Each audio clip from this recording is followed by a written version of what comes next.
Hi everyone, welcome back to my channel. I'm Shamira Benson, one part of Team Benson, and I am going to make a tincture with you guys because I'm out of my pain reliever, and I'm going to answer some questions that I have been getting on a lot of my tincture videos. Okay guys, so this is Medicinal Friday and I have been getting a lot of questions on my tincture videos, like a lot of questions. I think that more people these days are trying to make tinctures of their own and be able to treat their families medicinally, which I think is a beautiful thing. And I want to make sure that I'm answering the questions and then also giving you guys some updated information about it, because my how to make a tincture video was really old, and yes, all the information is correct, but I didn't answer some of you guys' questions that you had in there. I didn't answer those in the video, so I wanted to answer them here. So we are going to make my pain reliever, which normally I keep in here, and we're going to make it shelf stable. So we're going to make a tincture with it. I like to use cramp bark, and then I also like to use valerian. Sometimes I will do it with chamomile or lemon balm, but I like to use some type of like calmer with my pain reliever. And then I use stevia. This is like the real plant stevia, not like the stuff you buy at the grocery store, so that then it has like a little bit of a sweetness to it, so it's not such a bitter flavor. Now, one of the main questions that I get about tinctures is the medium that I use. Now, in that video, I went in on how not to use cheap vodka.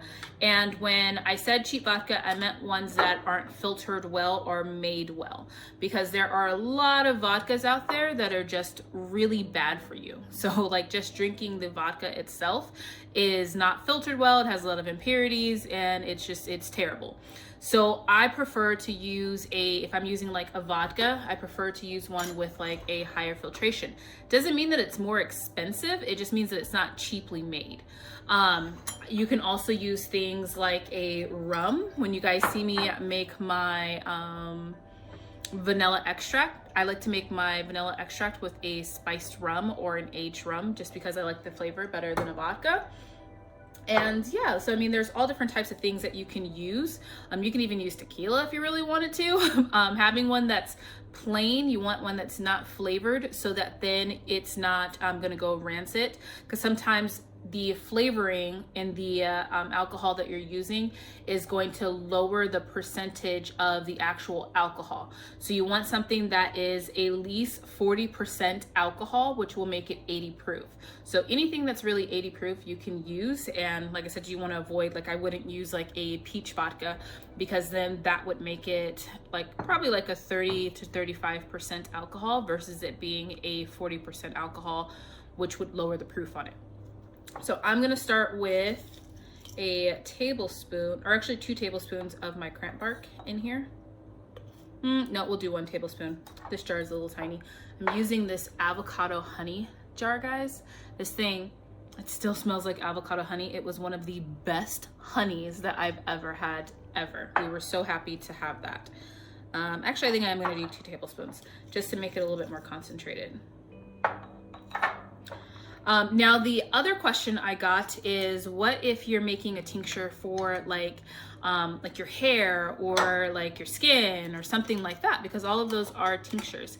And that answer is, don't use vodka in your hair because it is going to dry out your hair. It's not going to be great for your scalp. I like to use things like a coconut oil and olive oil, depending on what type of oil I use. Sometimes I use grapeseed oil because I have thick, curly black girl hair, and when I want to straighten it out, I put a hot flat iron on it. So I want to make sure that the oil that I have has a high smoke point. You can make like a rosemary oil is really good for hair loss or anything like that. I use rosemary oil just because I cover my hair, and so just to keep my hair healthy, to keep the follicles healthy, I use a lot of rosemary oil, and I make that with usually like a coconut oil or olive oil, or sometimes like a grapeseed oil if I plan on leaving it in my hair and I know I'm going to be straightening my hair. So all of those different things you want to use, you know, versus using like a vodka. Also, if it's gonna go on like your skin or something, one of my favorite is sweet almond oil. You can also use, mix this with shea butters to make it more creamy. You can use coconut oils on your skin. All those different things are really, really great for your hair. Now, I'm going to use just a half a tablespoon or half a teaspoon of valerian root.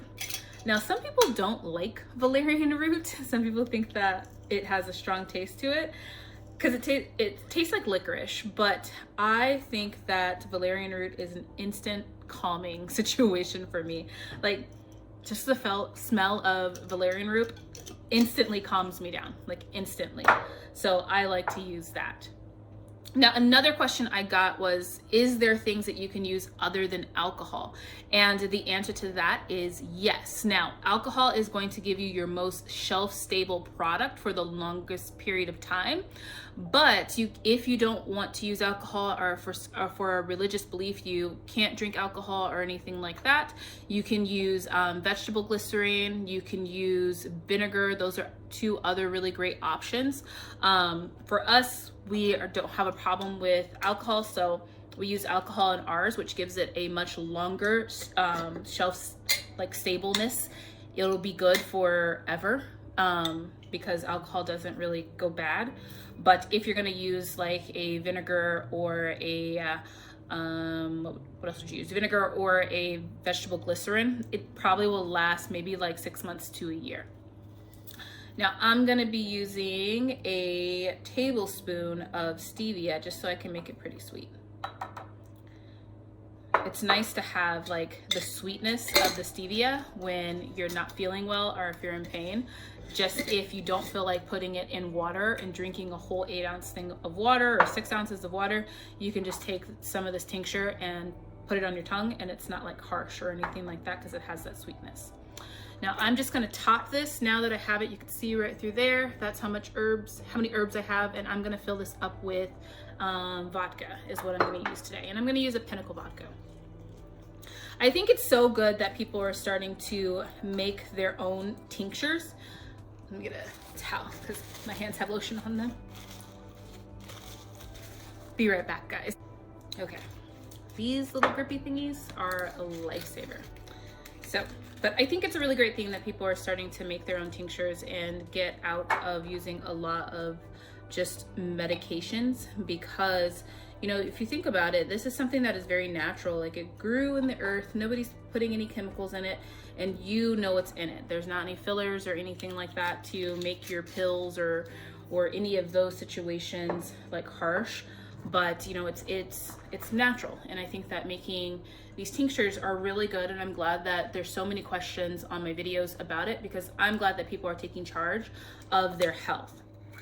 So you can make tinctures for anything if you want to have them just on the shelf and ready to go, or you know, you can make them teas, like any of these things too that we're making, like even this pain reliever, I can make it as a tea. So if you guys don't want to have it as a tincture, you can make it as a tea and drink it just as you need it, or you can have it as a tincture and put it on your shelf, and then that way when you need it, you have it instantly, versus it being, you know, where you have to like brew it or anything like that. Now, the other question I got, guys, is that I stick my tinctures for the first couple of days in the sun. Like, I'm gonna stick that right over there where it's getting a little bit of sun. And I don't know why I do that. That's just how I learned to do it. I don't know if it's a desert thing or what, but it actually gets it going a lot quicker, especially when I'm using something like a bark. To me, heating up the bark helps gets the stuff that you're, you know, the medications out of that bark, because it's so thick. So I want to add like a little bit of heat to it. Now, well, and I mean like sunlight to it. Now, I'm not like boiling this or anything like that, so it's not going to release any water or get any condensation on it, so it's not going to have water in here, but it will just activate it a lot quicker. That's my personal thing. Like I said, that's how my family's been doing it, and that's how I learned to do it. And I didn't know that it was a weird thing until people start saying, That's weird. So after it is like completely done, I'm going to, like, after like the first couple of days, then I will let it sit for 6 weeks just in a dark location and continue to do its thing. And then after that, I put it in this bottle and we use it as we need it. So cramp bark's really good for any type of soft tissue like damage or soft tissue pain. So cramps, which is, you know, cramp bark is what it's called, but it can also help with sprains or just different things like that that you might have soft tissue damage. So I hope this video was helpful, guys. I hope it answered a lot of your questions and gave you some more examples of different things that you can use. If you guys have any more questions, feel free to put them down in the comments. Also, if you guys have any suggestions for people or any recipes that you like that you think people should make tinctures out of, make sure you put that down below, because we are all here to help one another. But until next time, grow yourselves a garden, because even a small space can provide you with tons of food. Bye, guys.